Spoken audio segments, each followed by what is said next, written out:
Good evening. You're either watching or listening to Redwood Wonk. My name is Eric Kirk. I'm with David Frank, and we probably have one of the most memorable weeks of history, of political history in the United States in a very long time.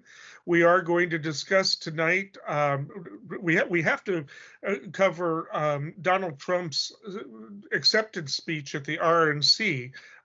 Even though it seems like a very long time ago, we will also discuss Biden's stepping aside, and we'll discuss the first few days of Harris's campaign, which is just thrilling people across the country, apparently, or exciting them anyway. I don't know, maybe not thrilling. But we're going to start with let's go back in time to Thursday night, which again seems like a long time ago.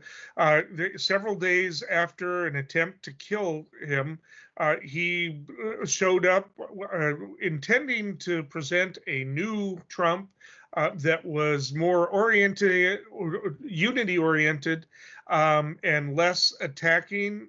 Did he accomplish that? We'll discuss that. It was a 92-minute speech, the longest one in history, breaking his own record. And I didn't sit through the whole thing. I've watched excerpts and listened to other people's commentary on it, but I did note some very interesting aspects of the speech. He didn't mention Biden all that much. Originally, he wasn't going to mention Biden at all. He mentioned Kamala Harris a few times because at this time there were, even at this point, there was heavy speculation that she would eventually be the candidate. A lot of misstatements about the border, about crime, claiming that there's been a 70% reduction of crime in places like Venezuela and El Salvador because they cleaned out their prisons and sent them here. Been fact checked that it's nowhere near true. Says that the crime rate in the country is increasing.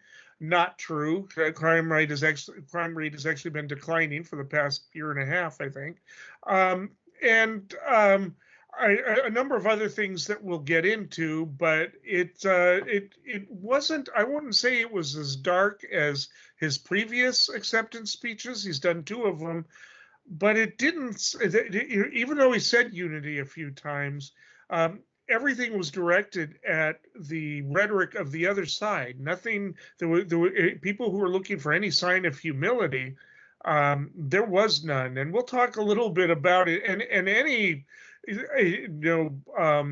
theme of unity that might have come out of that convention kind of ended on Sunday, and we'll talk about it a little bit after Biden's stepping aside.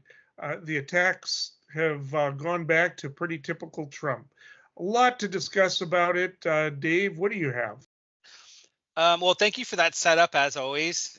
I think that it was really interesting to contrast the speculation in the news cycle before the speech earlier in the week last week, which, like you said, seems like an eternity ago, that there was going to be, because of this not that it was near death, but it was just an inch theoretically from death, so maybe that's near death experience, that there would be some conciliatory changes made to the speech. And I think it's possible that the speech itself was changed in that direction. It's just that because journalists had access to the notes, to the transcript, it's been widely reported that the length of the speech was nearly doubled by the kind of ad lib commentaries off the teleprompter that Trump added in. And so it was in those instances that he kind of reverted back to his autopilot mode, like when he's campaigning on the campaign trail at these large rallies with thousands of people at them. And there's no consequence really for just saying things that he feels as opposed to things that are actually real in the world. And he did a lot of that. And unfortunately, I guess for his theme, if he was trying to, strike a presidential balance to his speech based on the, sort of widespread belief that we should tone down the rhetoric, I think his natural tendency was just to not do that. And so, like you said, there was, I mean, you could call it hyperbole, but in reality, it was sort of brash divisiveness and condemnation.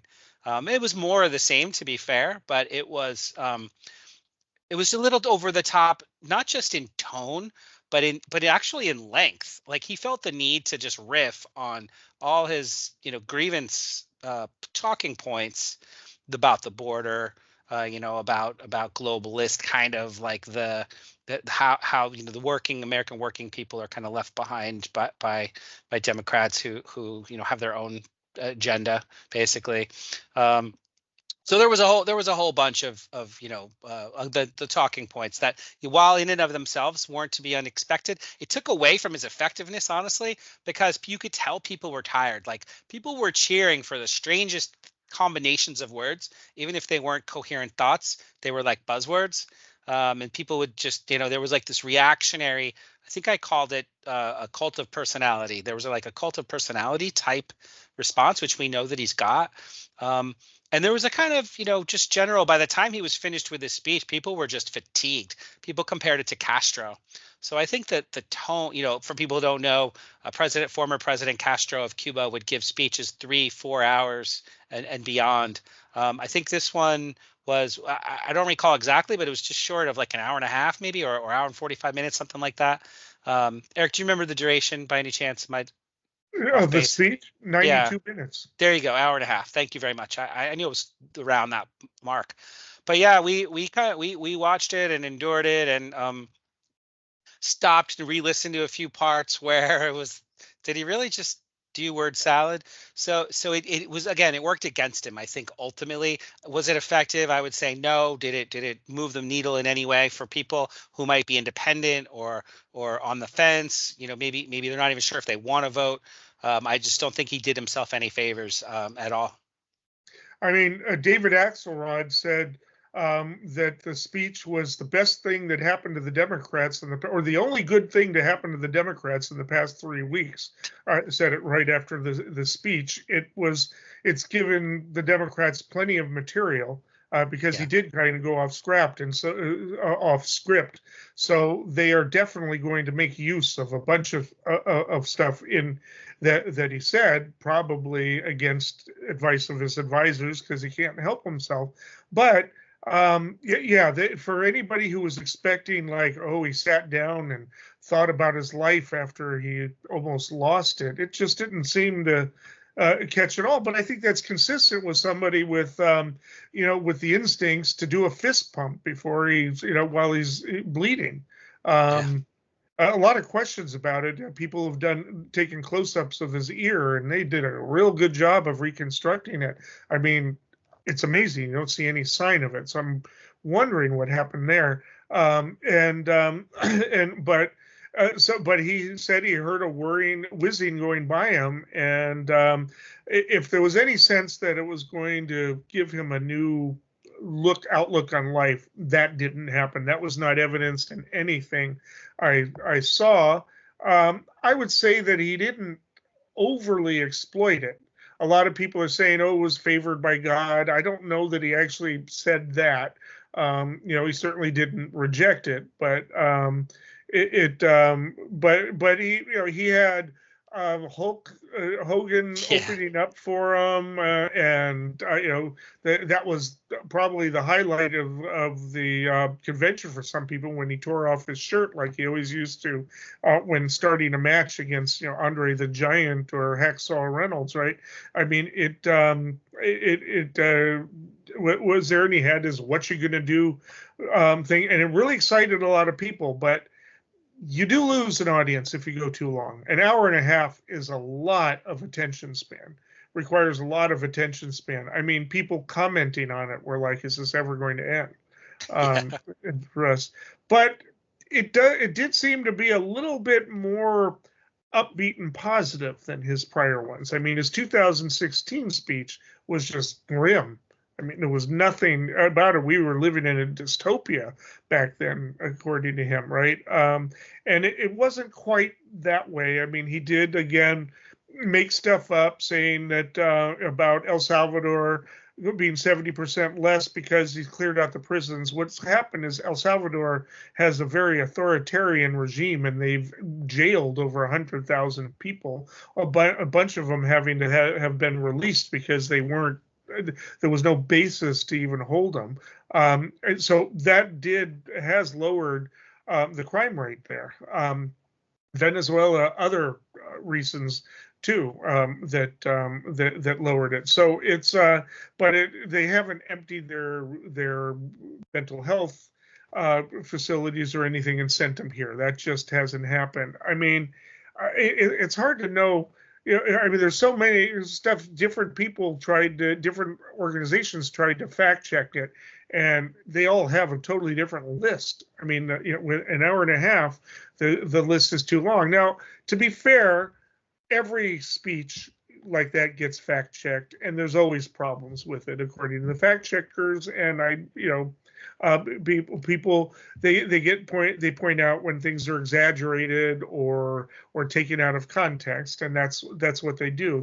They will find plenty for Kamala's acceptance speech, because she will frame things in her own way, but it just went on and on.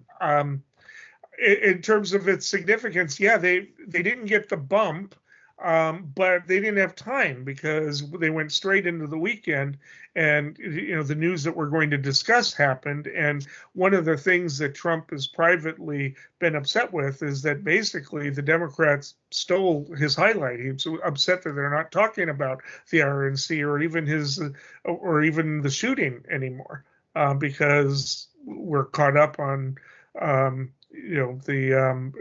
new news that we'll be discussing.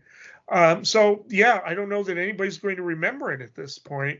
So that might help him. But in the long run, were there enough clips for his campaign to use to boost him, as opposed to clips that the Democrats are going to use against him? Right. And I mean, I did watch some of the Fox coverage just to see, and they did like the boilerplate type things, like the sound bites, but it wasn't anything particularly inspirational. And I also think that part of the problem with there not being a lot of momentum coming out of the convention is that I'm not sure exactly how much time we have to add this to our topic today, but his choice for vice president, J.D. Vance, that shows, that on paper his resume looks great, and his sort of popularity and bona fides, the idea, he checks the boxes to be complementary to Trump, while also not being a threat in any way to kind of overshadow him. So he did serve the purpose. Plus, he brings in money, like we talked about. He brings in the backing of some Silicon Valley billionaires, and he's got venture capitalists, etc. So he's got experience in that sector. So there's a lot that he brings to the table, and youth. But it turns out that we've seen post convention that all that glitters isn't gold, and that there's a little bit of a charisma vacuum there. Yeah. And so there's already been reporting that there's some second guessing from the Trump camp. Did they make the right choice? Yeah. But it was his own son, I think, that helped influence the decision. Elon Musk helped influence. There was a full court press from other people, other pretty popular people. So he followed his gut, of course, and he followed the advice he was given. But there's already buyer's remorse, and I think in part that's because of like you said, they got pushed aside in the news cycle. I mean, Vance was definitely the product of Musk, Peter Thiel, and others. I should reveal that I actually played chess against Peter Thiel when I was a kid, but he was in the Bay Area, so was I. He crushed me. Very smart guy. They've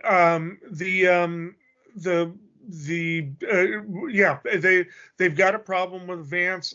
Maybe they'll clear it up. Maybe they'll get some coaches in there to have him do a better job, because the Democrats are posting excerpts from his speeches all over X, and they are just they don't look good. And those are I mean, he's having a hard time holding on to the audiences.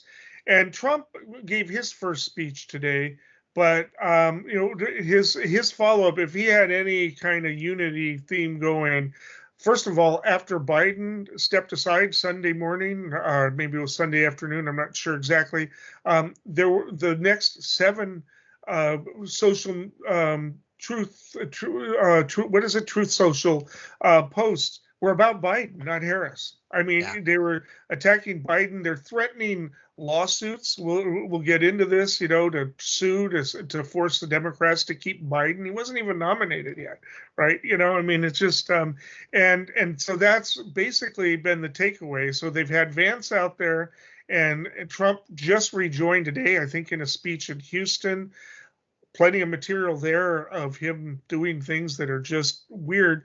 And then Dana Perino on Fox, we'll get to this, has demanded the Democrats stop bringing up Trump's age. She wants them to stop it right now. I'm going to let you finish it out. Yeah, I mean, so there's a lot of back and forth, and I'm sure there's going to be tons more as both sides dig in, and because to date they've been running against the other person in a way, saying you don't want that person, they're terrible, and not saying like this is the positive message that I bring.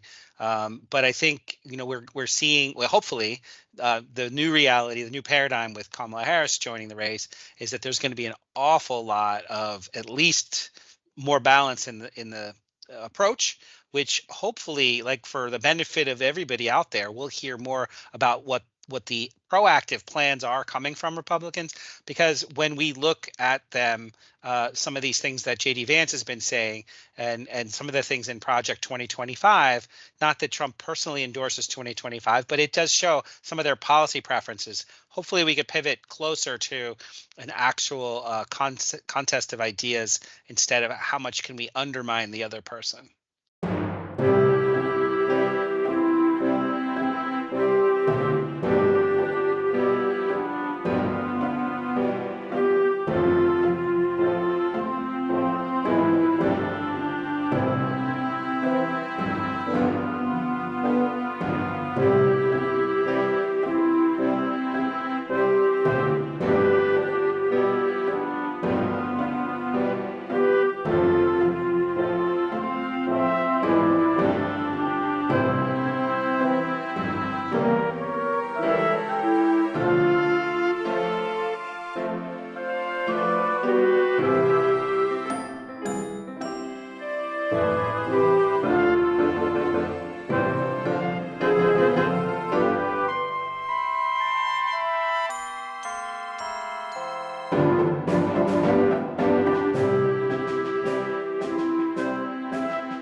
Second segment, Biden's decision.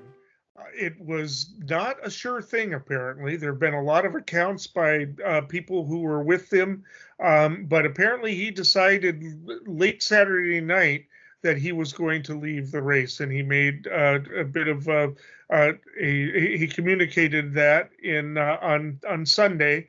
It was a surprise to his aides. His inner circle knew about it, but his aides had already been sending out emails for his fundraising for his campaign that morning.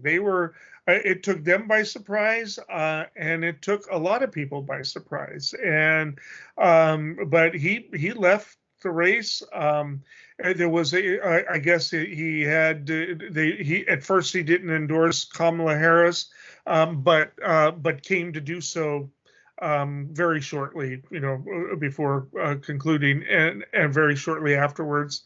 And the baton was passed. A lot going into the story. I mean, as we've discussed, and as the whole media has discussed, he just, after the debate, even if that didn't ruin his chances, just poor performances and other issues being raised throughout, even the last few press conferences or speeches he made, and he seemed to have a lack of energy. So that decision was made. He was really reluctant, had to be pushed into it by Obama, by Pelosi and Schumer. The Clintons were actually fundraising for him as late as Saturday. There were people that were ready to support him. Very interesting thing, too, is that the progressives all supported him. I think we discussed this last week, but AOC, Bernie Sanders, all of the progressive caucus pretty much were backing him, with a few exceptions, right up until the end. I think that there was pragmatism there. because they weren't exactly going to be listened to. And we can talk about that. But Biden did the right thing for the country, according to most Democrats now. And they're very happy about it. In the last segment, we'll talk about how happy they are with the recharging of the campaign. But is there anything you want to say about Biden's exit? I think he did it managed it with a certain amount of dignity, even though he's being kind of pushed heavy those last couple of weeks. But he did something, and the line of the Democrats is he did something that Trump would never do. Yeah, so I want to just give you, and I guess in a backhanded way myself, props, because on your show on Thursday night, we talked about this. We talked about I was your guest on what is it? All Things Reconsidered came out on Thursday night, and they had just, I think it was Axios or Semaphore had just released a scoop, a really big scoop, that it was official that the Biden team had decided that that he was going to step down, and he was at home being sequestered for COVID, and presidential historian John Meacham was going to go to his house for the weekend and work on the letter and the speech that he's giving Wednesday night, which is today, the day we're recording this. I know this airs on Thursday, but so this was out there already. So they knew it was going to happen. So we talked about this. They said he wasn't going to resign the presidency, that he wasn't going to endorse Harris. That turned out to be not true. He just didn't endorse Harris in his announcement on Sunday afternoon. He just waited for a second announcement. They also said, I think, which is important for us. Maybe we'll talk about this in the next segment, but about the convention, like what the party wants to do about the convention, and also her VP. But so we'll leave that for the next segment. Just speaking to Biden himself, it obviously was something very difficult for him, because like we talked about, a pitcher never takes themselves out of the game. They want to stay in until the manager steps up. So what the story goes, what was leaked basically is that the people, the immediate staffers around Biden, were being told, hey, we're still in this. There's nothing that says we're not in this. We got this. We can weather this. But then Nancy Pelosi made a call, like an infamous call, where she said, "Okay, we need to know exactly what you're telling the president." And they ultimately, she said, put Mike Donilon on the phone.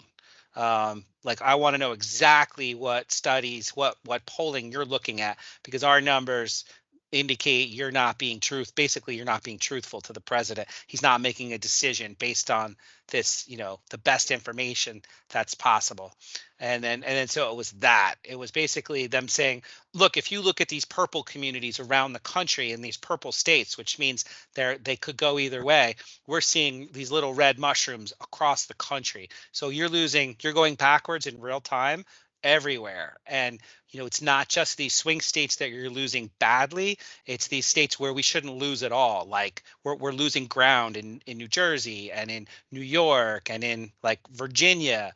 So it's not good. And you really need to listen to us. So not to belabor that point, but I think that Biden was confronted, his team was confronted with the reality that this is why you're losing support among the party leadership and the elder states members of the party across, whether it's the DNC or elected officials. I do have to say that there have been a lot of complaints by some Democrats. We voted for him in the primaries, right? Our vote is being canceled. They're starting to back off that now because they're kind of happy with the way Harris's first few days of her campaign have gone. Most of them, but there were people to the end that just thought, well, he's our choice. We need to we're being undemocratic. Republicans are claiming that too. By the way, as we said, there are threatened lawsuits to try to force Biden onto the ballots. Again, he was never nominated. We never got that far. And it was supposed to happen this last Monday, got put off till August. They're still trying to figure out exactly what they're going to do about that.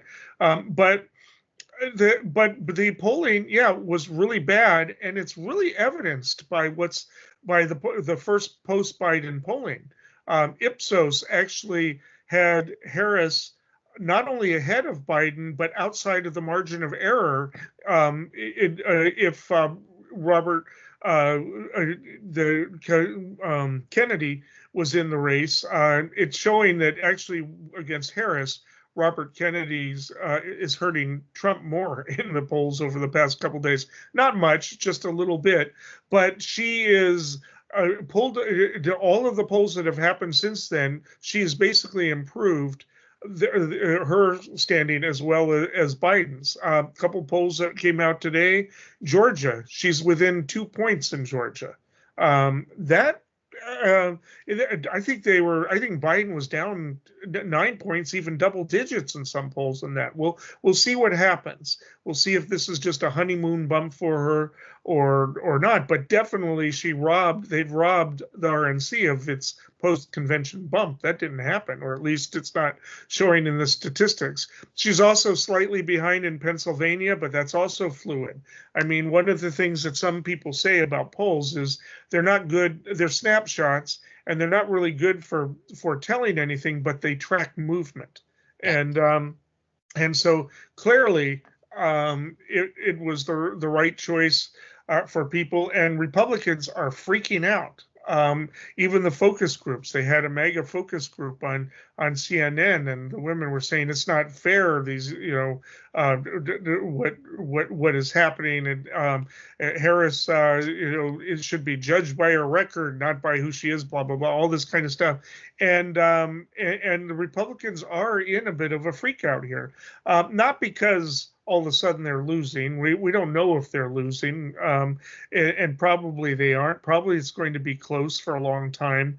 David Axelrod even today said that they think that Biden is, pardon me, that she's an underdog, but Biden leaving had a profound effect on it, and that's been shown. And the Republicans are flipping out about it. They want him back in on the race. They're going to attack the Democratic Party for the coup, the undemocratic coup that got him released.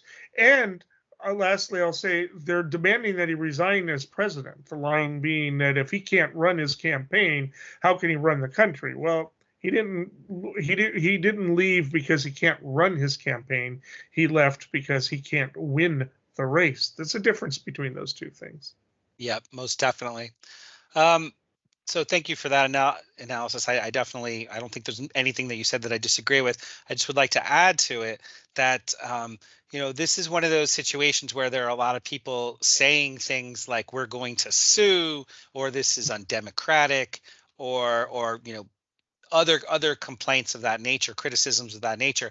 But in reality, you and I know, as delegates to the Democratic Party, it's a private organization that does whatever it wants, and it maintains the veneer of respectability and accountability and integrity by having rules that it tries to follow.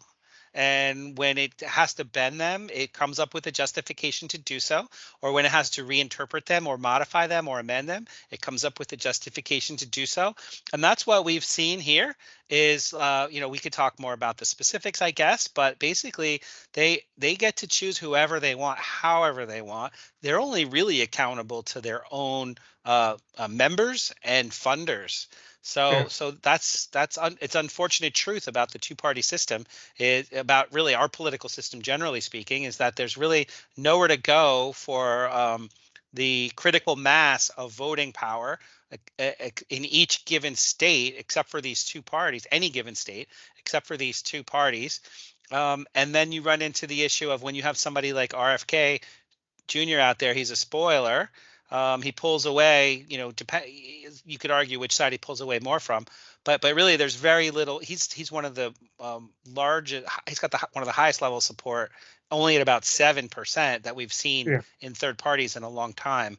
You have to go back pretty far for a third party to have influence, outsized influence that really affected beyond just the margins. There are one of the lawsuits.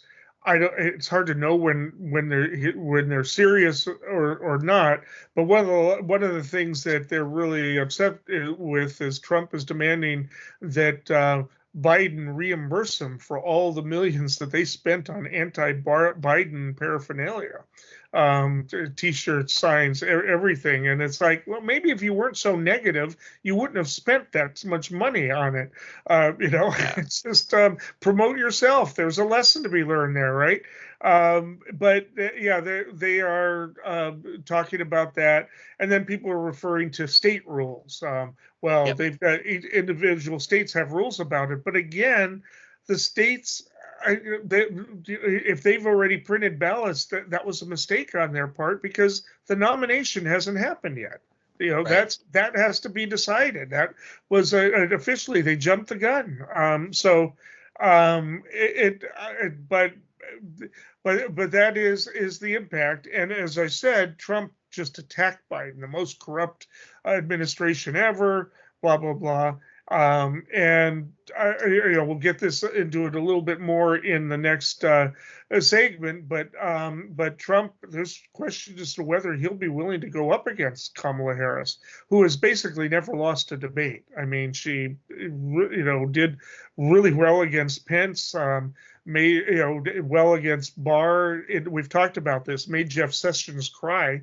I mean, she's really tough with that, and so again, I'm moving forward here too quickly because we have a little bit of time left in this segment. Is there anything else that's important about Biden making this historical move that must have really hurt him, but put his ego and his own ambitions aside for what it can only be described as the better of the country from his point of view? Yeah, I would say two things that I would add that we didn't talk about yet. One is just that people consider former President Obama to be, one of the people at the table of deciders, so to speak, the elder statesmen, the thought leaders for the Democratic Party, and he's through his surrogates and through leaks about just different things that people around him have said, or that people have said, I talked to Obama, like George Clooney said before he ran that op-ed piece in the New York Times asking Biden to step down. He said, "Oh, I ran it past Obama before I submitted it to the New York Times." So he's got, we're not making this up. People say that he's got that kind of juice in the Oh yeah, party. Yeah, Republicans say he's running the show. There's right. conspiracy theories about So conspicuously, significantly, he has stayed out, and it's been part of but his surrogates have spoken, and it's been part of a persuasion campaign with the only person they really needed to persuade was Joe Biden, and it took some time, but the time that lapsed between the debate and the decision, which according to that leak happened, last Thursday, that didn't get announced until Sunday, that's what it took to get Biden to realize the writing was on the wall and that there was a better choice for the party, for the country, from ultimately that he had to step aside. So I think it played out the way it should have played out. I think some Republicans are using the word coup, and it's so far from that it's I think that's just something a little bit stronger than hyperbolic. But the other thing I was going to mention too is people were saying, but what about all the money? And I don't think that the money should, not that it doesn't matter. $250 million is a lot of money, but people have said, well, he has to do it in a way that all that money can be used by someone. And then there was all this, and then what if, but people have said, experts in campaign finance have said they could just donate it to a super PAC, and then the super PAC could spend it how they want. So there's dark money pools that are completely legal, and there's not dark money. There's even just overt super PACs. So there's all sorts of ways they could have done anything they wanted with the money. That was not that didn't drive the decision or the process as it unfolded, I think, in any way. I, Richard Milhouse Nixon, do solemnly swear. I, Gerald R. Ford, do solemnly swear. I, Jimmy Carter, do solemnly swear. I, Ronald Reagan, do solemnly swear. I, George Herbert Walker Bush, do solemnly swear. I, William Jefferson Clinton, do solemnly swear. I, George Walker Bush, do solemnly swear. I, Barack Hussein Obama, do solemnly swear. I, Donald John Trump, do solemnly swear. I, Joseph Robinette Biden Jr., do solemnly swear. So help me God. Okay, so there is no doubt that the Democratic Party is recharged. They are enthusiastic about this. I don't know if it's so much because they think Kamala Harris is such a great candidate or because they were on what an NPR commentator referred to as a slow death march before, and that it just seemed hopeless, and it looked like Biden wasn't going to step aside, and the rest. But they are energized from the moment that Biden gave his stepped aside. Within 24 hours, they raised. And I'm not sure if this went directly to Kamala's campaign or it was set up or to Biden's, and I don't know, this might be an issue, but over $100 million given by almost 900,000 small donor voters. About 65% of them, like that, that's over 500,000 first-time donors. I mean, wow. This is a real interesting moment. We talked a little bit about there may be some movements in the polls. Too soon to tell. Even the polls that were taken after this whole thing, voters' heads are spinning, right? I mean, things are happening so quickly, so it's hard to know. But with that fundraising and then everybody praising her speeches as she got out on the campaign trail, she did something for the NCAA champions at the White House. That was actually pre-planned. That wasn't a campaign event. And she didn't make it about herself. She praised Biden, but didn't make it about herself. Something her opponent couldn't do, right? And actually gave a very eloquent speech about what college competition represents and the benefits to society in general. I mean, it was a good speech. Later, she went back to Delaware to campaign HQ and gave a speech that everybody loves. There's a little passage that she's repeating in all of her speeches about how she's dealt with people who assault women and are grifters and several things that to describe Trump, and says, "I know his type. I've prosecuted them." And this is a line she's repeating. It's something that everybody on her side is cheering. It doesn't seem to be having a negative impact. Today she was in Indianapolis, and I'll tell you, the coverage, you can tell just by the local television coverage that this is a thing. That they showed the plane landing, her walking across the tarmac as she, saying that she's going to on her way downtown to a speech. They don't do that. They most of the media would, for a typical campaign event, would be at the location. They wouldn't be sending people to the airport to watch her get off and joke with the person that she was with, who's got a lot of military medals or something like that. Perfectly orchestrated, probably.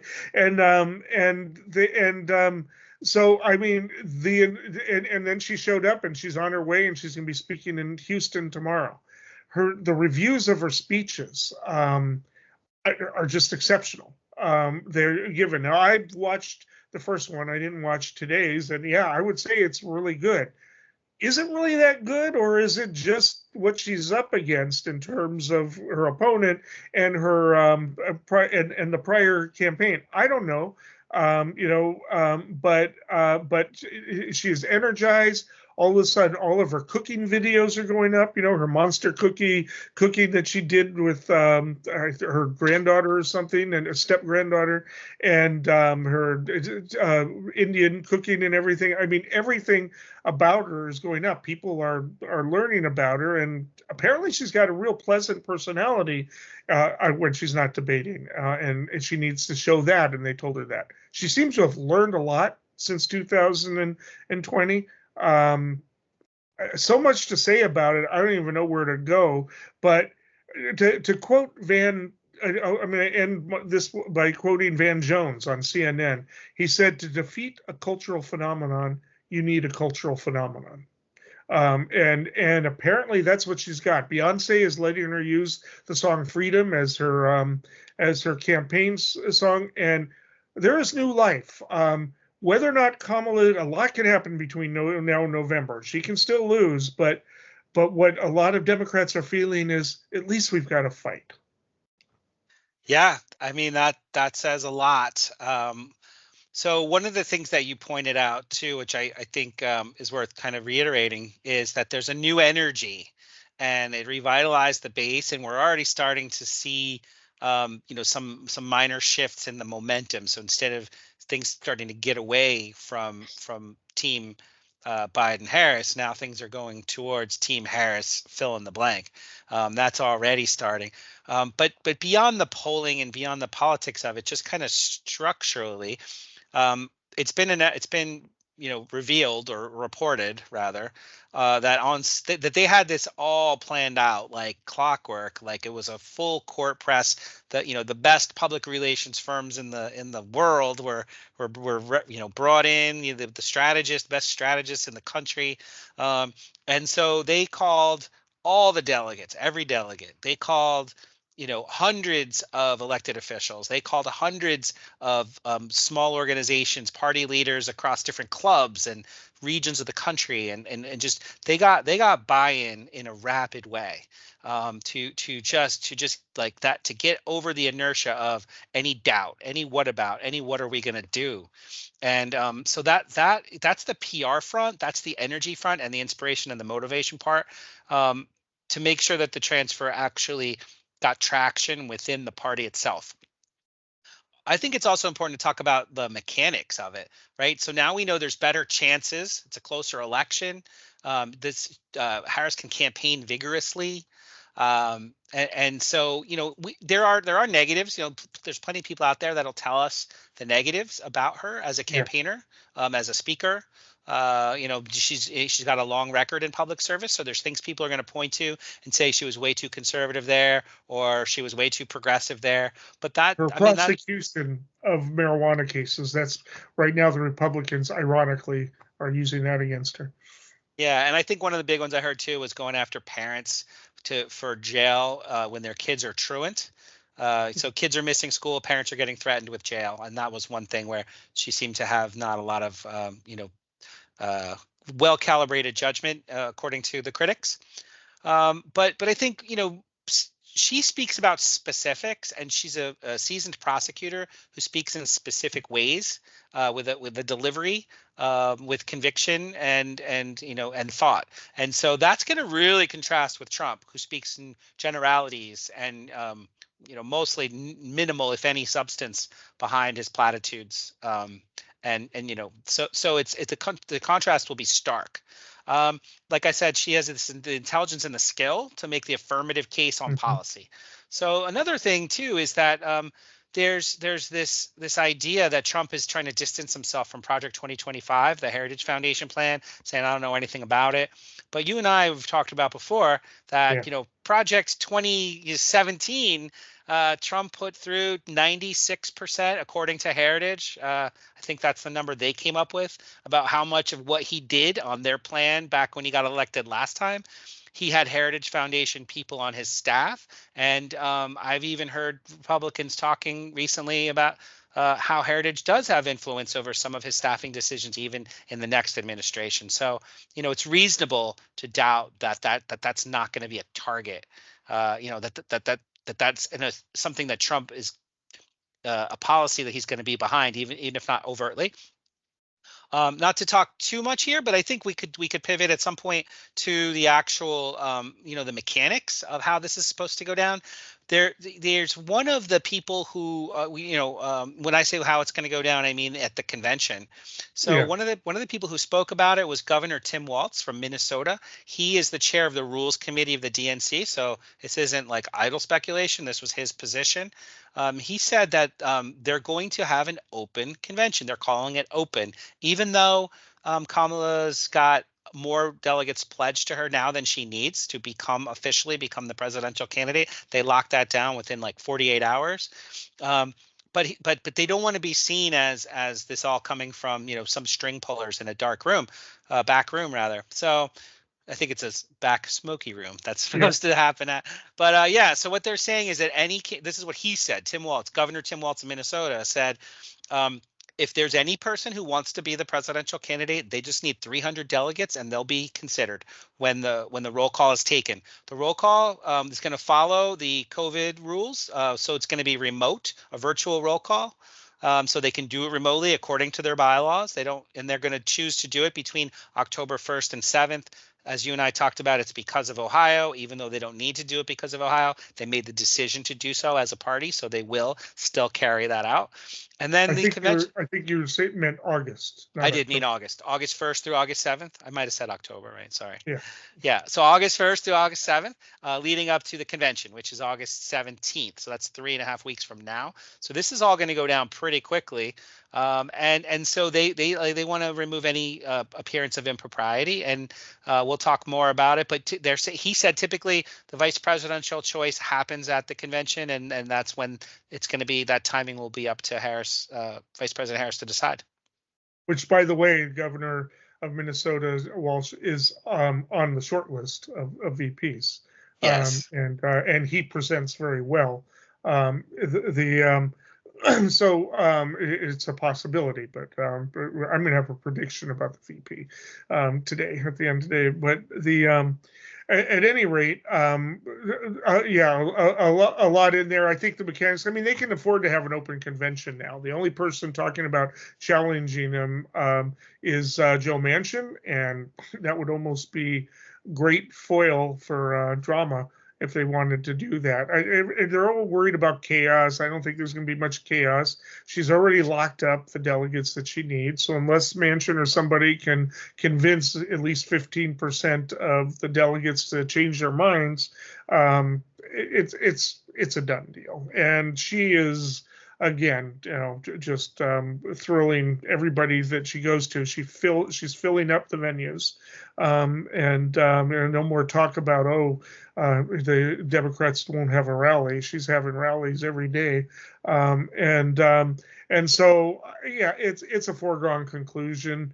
I would just wish that they would wait for the convention to do it, because it's not going to matter. But nobody cares. I don't think this attack as it being it's not who you voted for in the primary is really getting much traction, and the rest.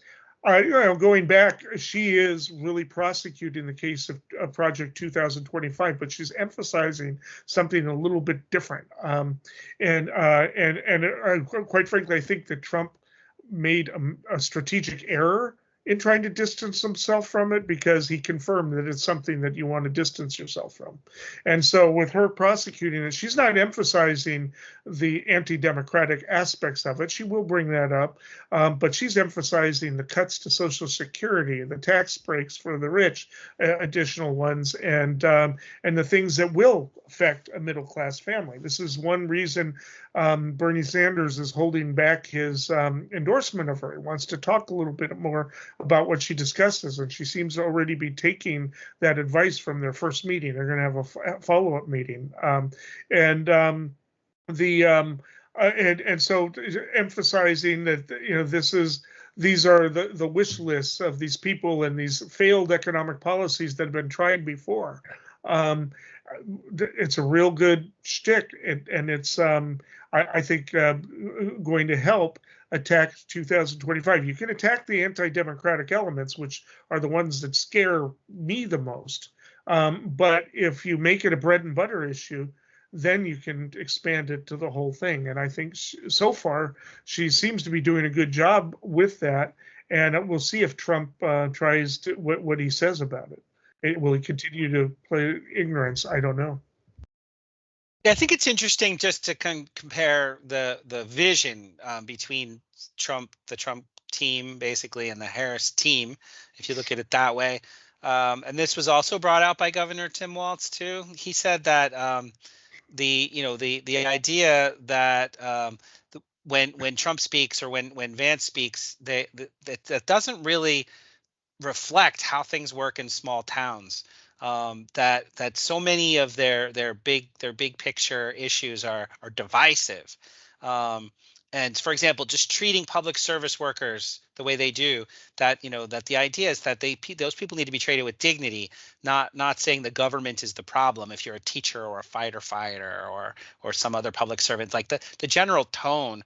And also that JD Vance recently came out and said that like women who don't have babies, why should they be leaders? Because like he was attacking Kamala Harris, saying like, why would we turn our country over to a person that has no stake in the future? He called her a childless cat lady. Right. Yeah. So it's the tone of that. Just it doesn't resonate with people who have to be neighbors. And I'll just, not to overstate this case, I know we only have just a couple minutes left, but he said like, look, he went on Fox. He's a Democratic governor. He went on Fox and he said Trump complained that I went on Fox, and he told Fox, told them off, like said it was bad that they had me on. Yeah. He said my family watches Fox, and I need to tell them, I need to meet them where they are, and that's education, healthcare, the environment. Those are the kinds of things that matter to people in their lives, and those are the things that the policies to speak to. And I think Harris, that positive message is something that she brings to the table that she can articulate, maybe arguably in a way that will start to shift the needle a little bit here. I think so. And we are out of time, but Trump also complained that Swalwell was on Fox. I mean, he's going to be complaining about that for a long time. But she is making an impression. She has energized the base, and that's what they needed now. We'll see what the follow through is over the next week.